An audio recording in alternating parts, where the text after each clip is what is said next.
आप झूठे तो अविश्वास प्रस्ताव पर झूठे और अपने कट्टर भ्रष्ट साथी उनकी शर्त पर मजबूर होकर के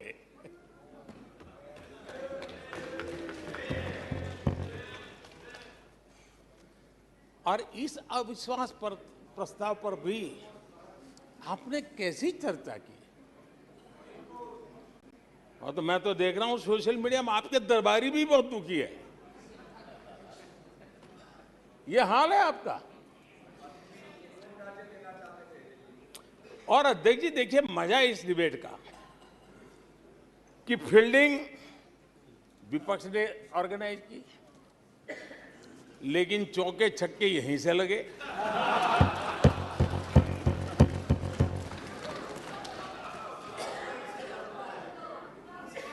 और विपक्ष नो कॉन्फिडेंस मोशन पे नो बॉल नो बॉल पर ही करता आगे चलता जा रहा है।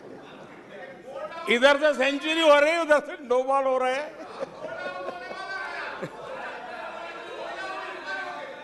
अध्यक्ष जी मैं हमारे विपक्ष के साथियों से यही कहूंगा कि आप तैयारी करके क्यों नहीं आते जी, थोड़ी मेहनत कीजिए। और मैंने 5 साल दिया आपको मेहनत करने के लिए। 18 में कहा था कि 23 में आप आना, जरूर आना। 5 साल भी नहीं कर पाए आप लोग। क्या हाल है आप लोगों का, क्या दारिद्र्य है।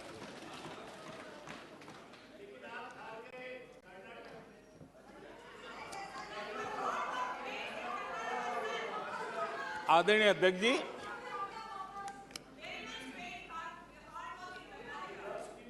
विपक्ष के हमारे साथियों को दिखास की छपास की बहुत इच्छा रहती है, पर स्वाभाविक है।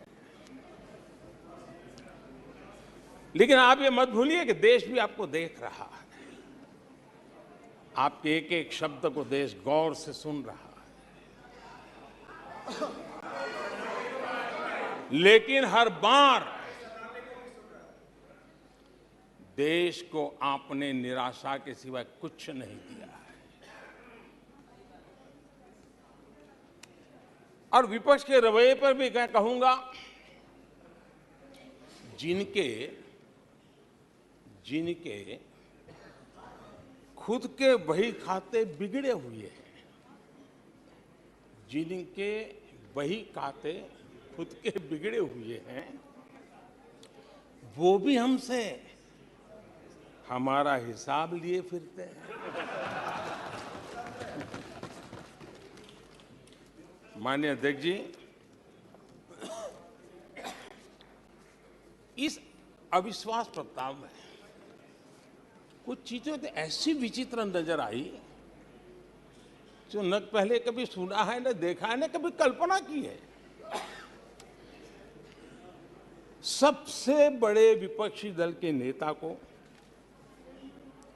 बोलने की सूची में नाम ही नहीं था।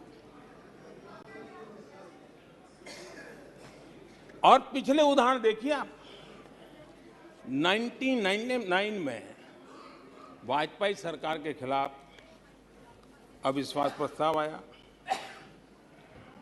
शरद पवार साहब उस समय नेतृत्व कर रहे थे, उन्होंने डिबेट का नेतृत्व किया। 2003 में अटल जी की सरकार थी, सोनिया जी विपक्ष की नेता थी, उन्होंने लीड ली, उन्होंने विस्तार से अविश्वास प्रस्ताव रखा। 2018 में खड़गे जी थे विपक्ष के नेता, उन्होंने प्रोमिनेंटली विषय को आगे बढ़ाया। लेकिन इस बार अधीर बाबू को क्या हाल हो गया, उनकी पार्टी ने उन्हें बोलने का मौका नहीं दिया। ये तो कल अमित भाई ने बहुत जिम्मेवारी के साथ कहा कि भाई अच्छा नहीं लग रहा है, और आपकी उदारता थी कि उनका समय समाप्त हो गया था तो भी आपने उनको आज मौका दिया। लेकिन गुड़ का गोबर कैसे करना उसमें ये माहिर है।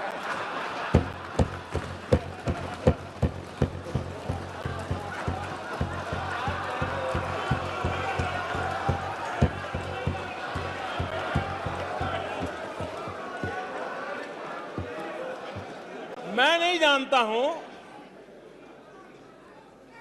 कि आखिर आपकी मजबूरी क्या है। क्यों अधीर बाबू को दरकिनारे कर दिया गया?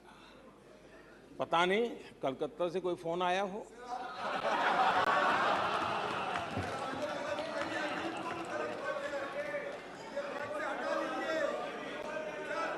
और कांग्रेस बार बार उनका अपमान करती है। कभी चुनावों के नाम पर उन्हें अस्थायी रूप से फ्लोर लीडर से हटा देते हैं। बिट्टू जी,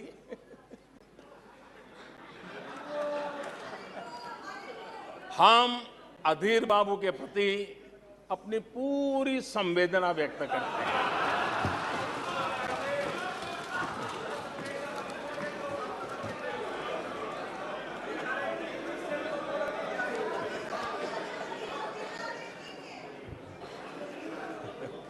सूरज जी, जरा जोर से हंस लीजिए।